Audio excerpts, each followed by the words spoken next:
सर्वांना नमस्कार। आज मी खानदेशी खिचडी कशी बनवायची ते सांगणार आहे। सर्वप्रथम त्यामध्ये आपण तेल टाकूया। तेलाला छान तापू द्यायचं आहे। तर आपण शेंगदाणे टाकूया। आता सर्वप्रथम कांदा टाकायचा आहे, नंतर टोमॅटो टाकायचा आहे।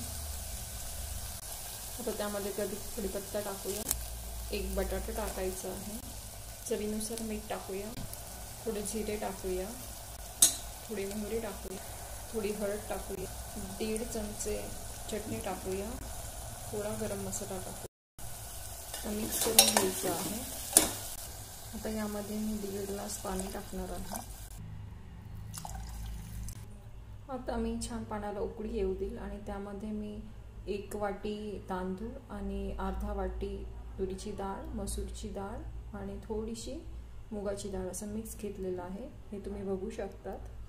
हे मी सर्व त्यामध्ये मिक्स करणार आहे। आता मी यामध्ये डाळ आणि तांदूळ जे धुवून घेतले आहे ते टाकणार आहे।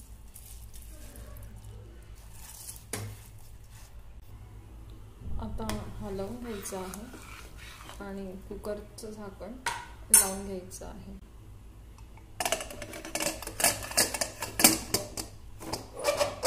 आता याच्या 3 शिट्या होईपर्यंत कुकर असंच ठेवायचं आहे। त्यानंतर गॅस बंद करायचा आहे। तुम्ही बघू शकता आता आपली खिचडी कशी छान झालेली आहे। खूप छान असा वास येत आहे। यासोबत तुम्ही पापड, काकडी, कांदा, लोणचं यासोबत त्याचा आनंद घेऊ शकतात। थँक्यू।